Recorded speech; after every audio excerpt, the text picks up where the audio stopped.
Assalamu alaikum. It's 3 p.m. No one student is present.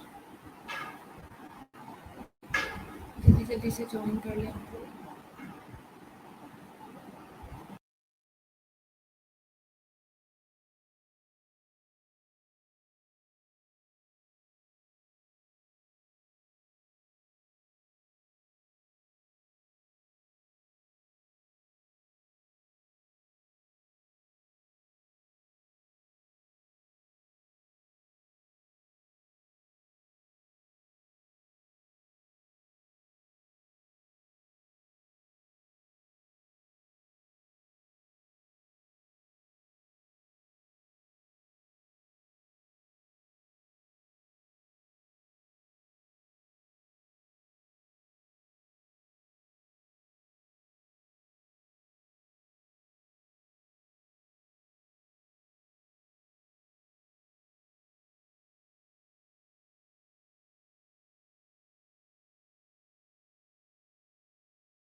आप जल्दी जल्दी से अपने जो क्लास फेलोज हैं उन्हें भी मैसेज करें बेटा, उन्हें भी कहें कि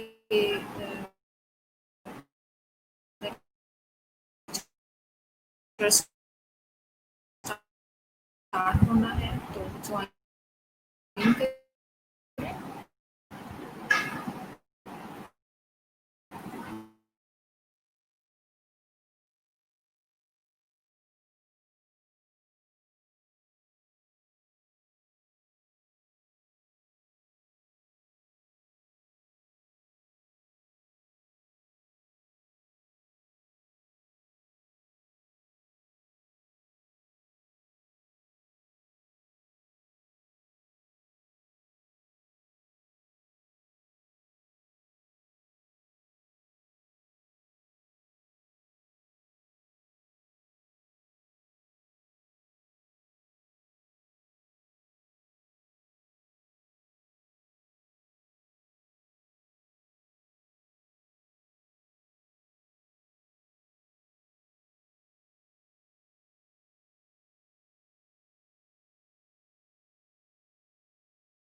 वालेकुम अस्सलाम सुमैया एंड जेनिफर. बेटा जो स्टूडेंट्स प्रेजेंट हैं प्लीज़ मुझे बताइए, am I audible to all of you? आवाज़ आ रही है मेरी? भतीजा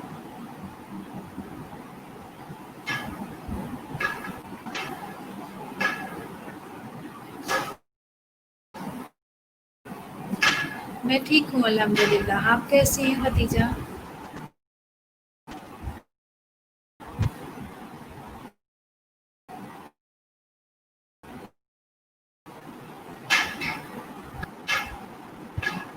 ओके, आवाज़ आ रही है ना सुमैया? क्लियर नहीं है? कोई बात नहीं, अभी तो स्टूडेंट भी बिल्कुल नहीं है. थोड़ा सा सिग्नल, आपको पता है इंटरनेट का इशू होता है, अप डाउन हो रहे होते हैं, उसकी वजह से